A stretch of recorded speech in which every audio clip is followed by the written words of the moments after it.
Hello, my name is Kristian Snow, and I'm going to be going over the Pixar business model. Now, quick recap so you know who I am. Well, I'm actually a business student, but I am a maverick, and that means that I think independently from others. You see, I grew up in Haiti, and my parents are missionaries, so that was quite a different experience than most. Learning how to think for myself and just understanding Haiti. And so I love Pixar and I love Disney because what they capture is foundational for a country. So I'm actually here studying business and sharing this video with you because one day I'd like to go back to Haiti and take everything that I've learned and just help them figure out how they can grow themselves. But I believe it starts from the inside out. And Pixar does that so well. So let's get into that Pixar business model.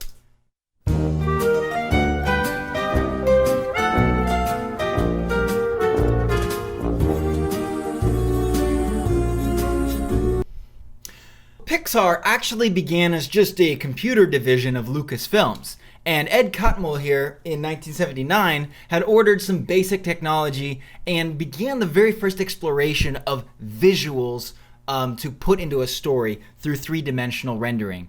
And that wasn't until 1986 that Steve Jobs said, you know what, this computer division of Lucasfilms is so amazing, we're going to take it out and make our own stuff. And so Steve Jobs in 1986 took over, and they developed a couple commercials, they did some other stuff, but one of the more historical moments was when they created The Adventures of Andre and Wally B. This was the first time we saw it was possible through 3D rendering to create entire cartoons that would, just be found, change the world. It's amazing how story is story, whether it's a 3D film or a 2D film. And even though there was low graphics that day, that still worked, So this technology is called RenderMan, and it was developed over time. And even today, it is used in all of the big Hollywood films. Okay, not all of them, but like tons of them, like Planet of the Apes stuff, Right from the get-go, Pixar was innovating technology, but it wasn't until 1995 they got Toy Story out. And this was the first fully animated feature film ever made. And because of that, well, a lot of things, it got $364 million in the box office.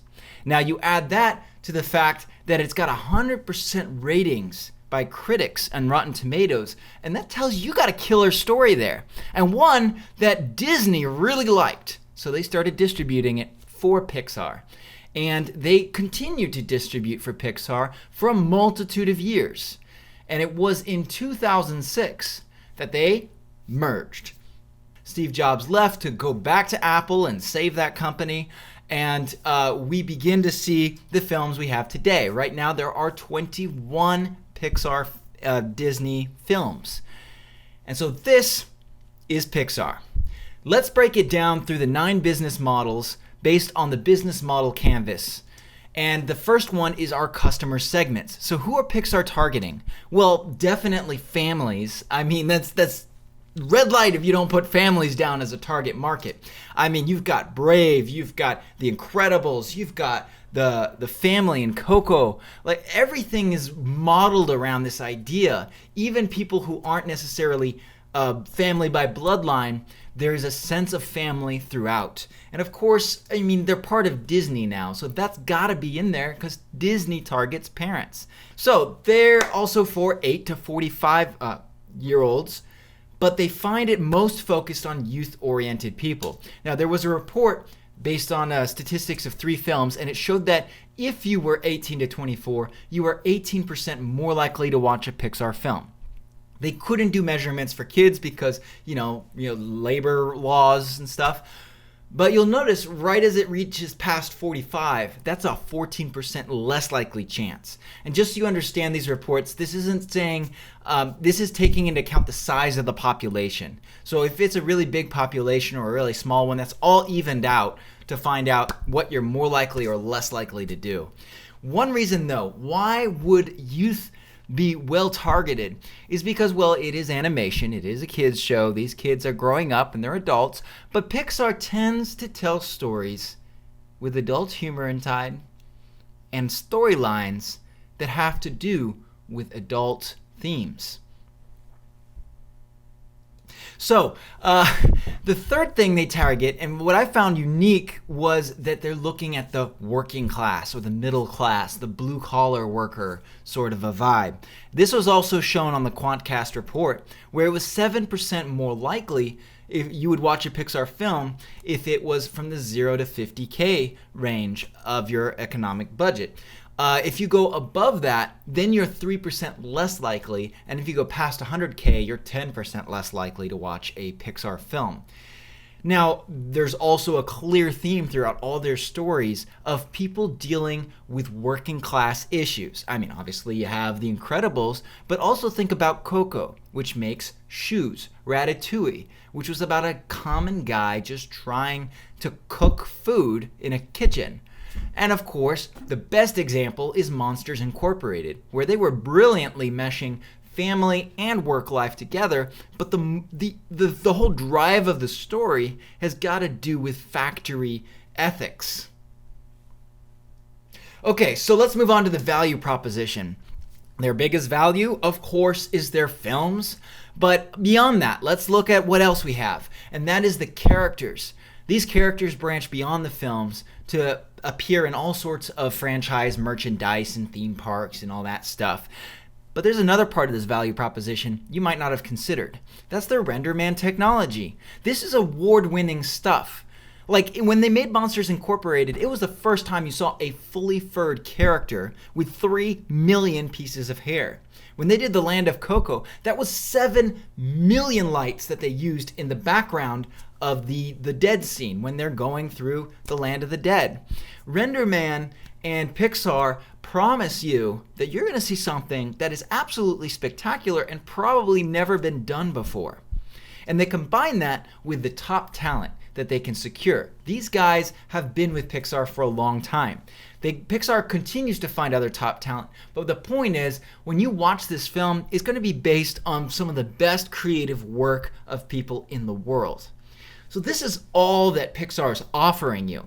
Distribution is quite obvious. You know, they have their theater and then they release it on DVD, but DVD is starting to go away. If you haven't noticed the trend, we're moving more towards a streaming platform. You've got Hulu, Disney Plus, that used to show on Netflix, but now that's moving to Disney Plus. But then, don't forget the option of the digital library. You can buy the film outright, own it, and you just have it stored on a cloud database like Amazon Prime or your iTunes library. And so this film belongs to you rather than you're paying a monthly fee to stream whatever you want. So now we see how Pixar's got its stuff out there. How does it keep relationships? Well, I was surprised to find how in-depth their website was. It looks so simple on the outside, but if you go to Pixar's website, it's got full of commentary and sketches and other fun stuff you didn't think about were part of the making of the film. I mean, look at all these drawings of Wall-E. It's like interesting how much his sketches develop over the time. Now, of course, they've got their merchandise as well. This merchandise, though, is mostly focused on parents. Like, if you want to buy merch from Pixar, you got kids, it's going to be easy for you. After that, they have their various online profiles. This is a shot from their artwork on Instagram. They post their artwork. Maybe it was some fan artwork I saw there too, their recent releases. What is interesting is that they make separate accounts for all their films. So 10 million likes on Facebook. Compare that to 31 million likes on Toy Story 4. They like their movies. Okay, they push their movies, not their company. And that is a very effective model, I'm finding. Now, also, they do all sorts of release campaigns to get the information about their films out there. And we see that very well done in Monsters University.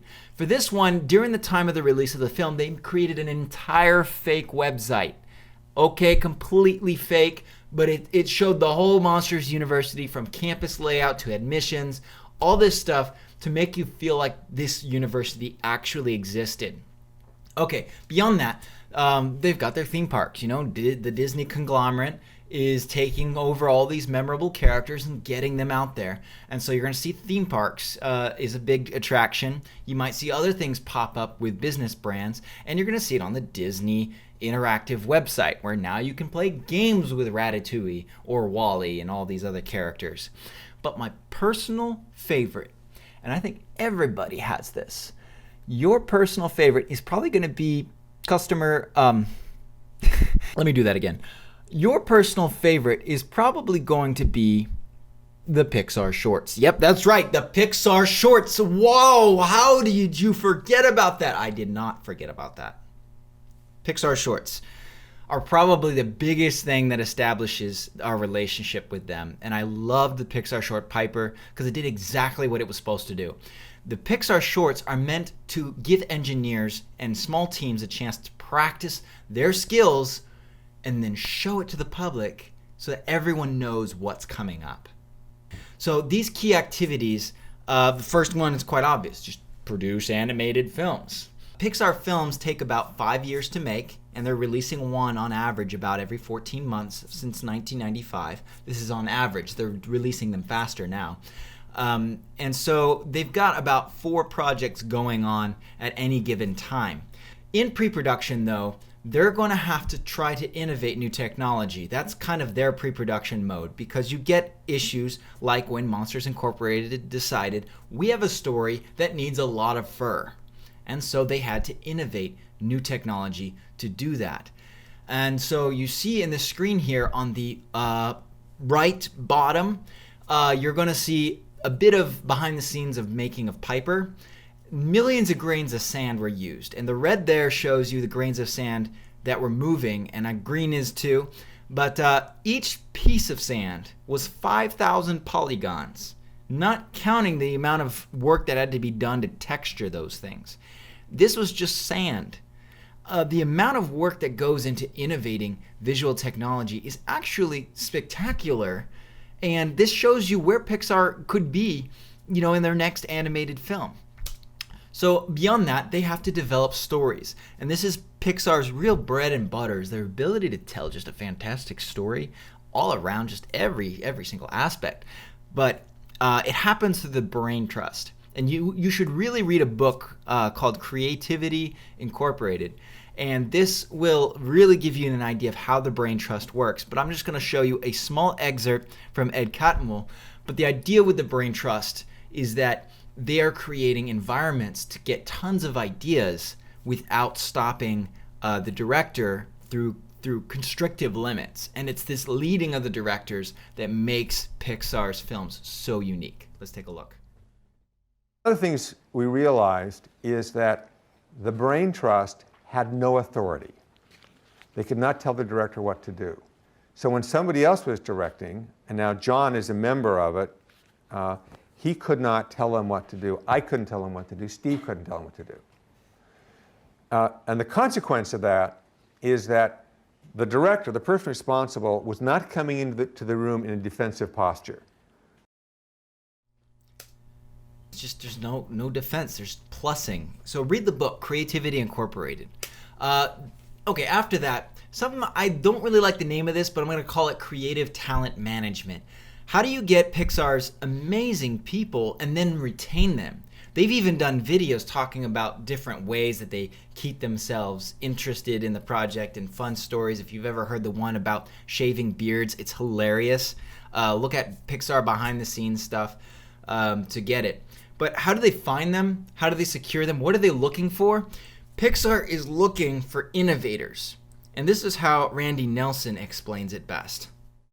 So that ended up being the way that the astronaut corps was chosen, was they were looking for people who had not simply avoided failure, but rather those who had seen failure and had figured out how to turn it into something. The core skill of innovators is error recovery, not failure avoidance. So in the depth-based hire, we need something that allows us to look across that success in their depth to see something about their ability in terms of resiliency and adaptability to actually solve a real problem that's never been solved before.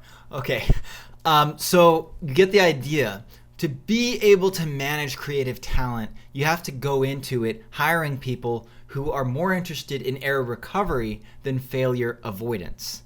Okay? Trip, fall, get up. Trip, fall, get up. Don't just walk. All right. Then, of course, they have their very long and drudgerous licensing and management activity. This I don't go into because it's not that interesting, but also please realize it's huge because Pixar's value is in their intellectual property. And so that, if that's their bread and butter, they're going to need a lot of licensing and managing of these materials. Imagine if Woody was used inappropriately, like we saw in some of the Robot Chicken stuff. Marketing and promotion is done, as we talked about Monsters University. But every film that comes out, Pixar's got to be ready to boost it in all sorts of ways, help Disney out. And then there is administration, where, just keeping the core facilities going. And this takes a lot of maintenance and work and, basic payroll stuff. All right, so what is Pixar's key resources? Well, first of all, it's their films themselves, the whole library with the Pixar shorts. These are the biggest resource that Pixar has because they are a long tail business model as well. And as a long tail business model, what that means is over time, you're making money. 20 years from now, you're still making money. And so even if they had failed on one of these films, just one of them, they would still be making money because they could still sell those characters over time. For example, Cars 2 and 3. Okay, let's not get into that yet. But these characters exist outside of the film.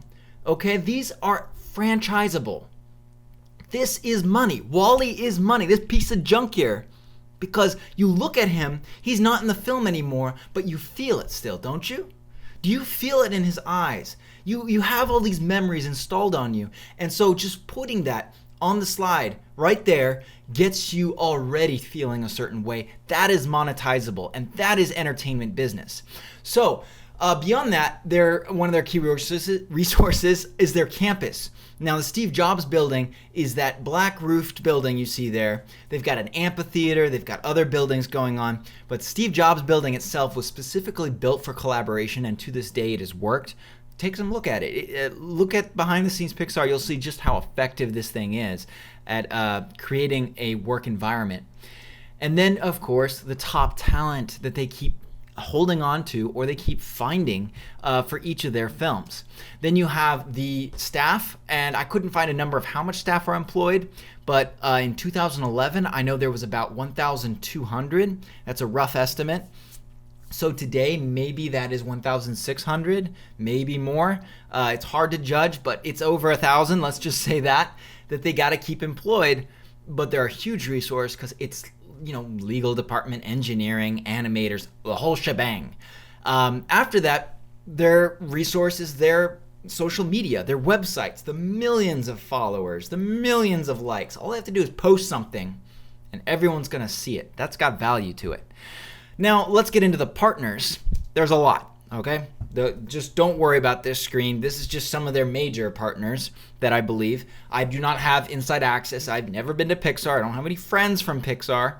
I'm just giving you what I was researching and found. Disney is distributing the film, but in the case of who would their partners be if they were outside the Disney conglomerate, it'd be like Regal, AMC, Cinemark. You gotta have good relationships if you're gonna distribute this film. Then below that, you've got Disney Parks, where dreams come true. To the top right, you're gonna see a lot of retail stores. That's because merchandise gets sold there. And especially when you do the DVD releases, they pop up here. Redbox is already distributing Toy Story 4, which I was surprised by. It wasn't that long ago. It was only a few months, and it's already out on DVD. It's almost like they knew it wasn't going to do that well in the box office. But then, of course, there's the online platforms like Amazon Prime and iTunes. Pixar does have a good connection with Lego, though. I mean, I could list tons of partners, but it's clear that Lego and Pixar like to work together because Pixar's building is full of Legos. Lego has tons of partnerships with them for video games and, of course, the actual models and sets and stuff. So, what is it going to cost them? Film production is $200 million. If you want to make a film today at Pixar, that's what they have it listed, $200 million to make one. This then needs to be considered with the salaries and wages they have to pay, but also remember that with those wages, they have to pay for the constant upgrading of equipment. When they made Monsters Incorporated and put 3 million pieces of hair into Sully, that required doubling the size of their render farms. Now they had to go all the way to 24,000 core processors in order to be able to make Sully. That's a lot of work, and I don't even know what they had to do to get the 7 million lights on Coco. Then there's the legal fees, because of course this is all intellectual property. So the Disney legal department handles all this stuff, though. We're not going to really know what those numbers are. And then of course there's advertising and marketing of these films. Again, we can't pull out a solid number for Pixar because they're part of the Disney conglomerate. But one thing's for sure, a normal tentpole film would spend about $200 million on advertising. And Pixar's going to fall below that range because they already have the whole Disney machine working for them, so they don't need to push that hard. But you can get an idea. It's almost the price of the film itself. All right, so look at all those costs. How do you make your money back? Overall, in its entire history, it's made $20.4 billion in theater tickets. $20.4 billion! That's like $1 billion per movie. Cut that in half. It's $500 million because theater tickets take 50% for the theater. So you've got $500 million per movie made in theater tickets.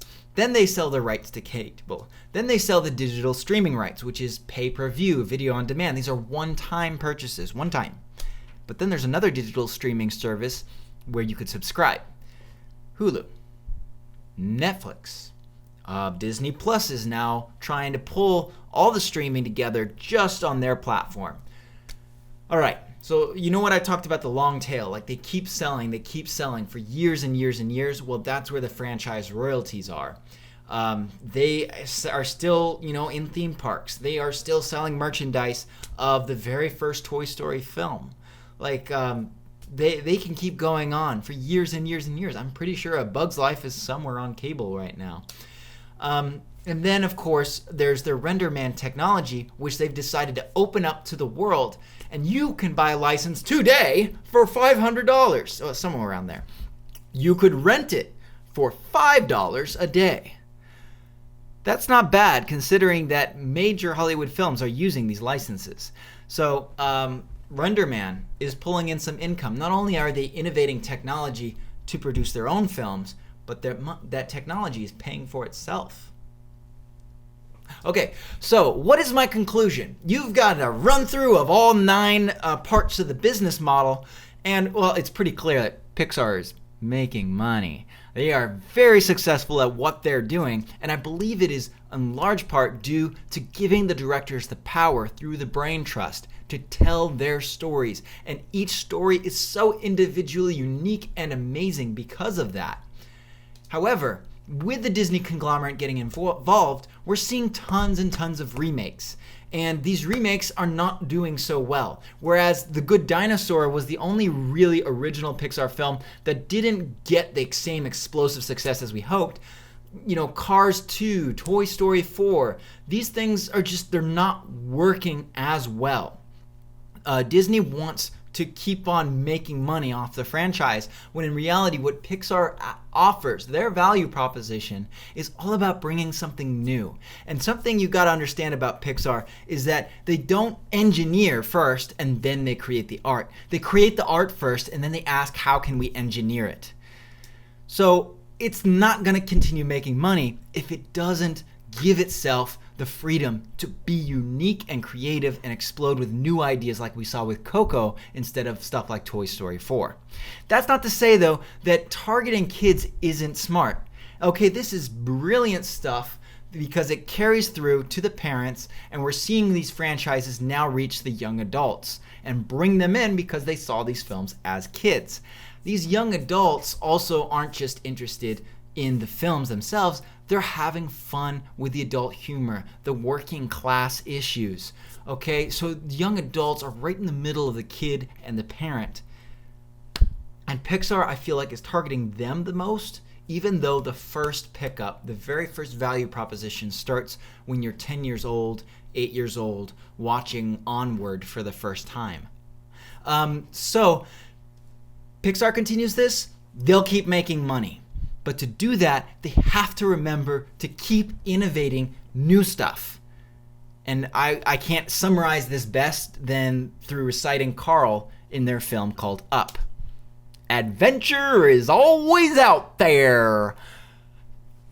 All right, so that is my conclusion. If you have any questions, you can respond in the comments below.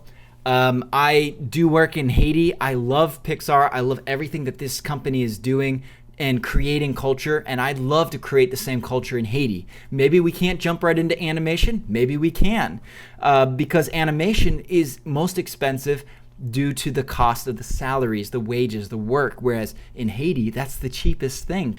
People there could get paid a decent wage and produce animation that the whole world could enjoy. And Haiti is full of amazing storytellers. But that's my spiel. I would encourage you to jump onto my website, kristiansnow.com, if you'd like to know more about me and my maverick style of looking at the world. I love you guys, and any Haitians out there, moi aveu, dégagez, fais ça, que vous connaissez à béni Haïti parce que Christ pour Haïti. Amen. See you on the next time, I guess. Bye.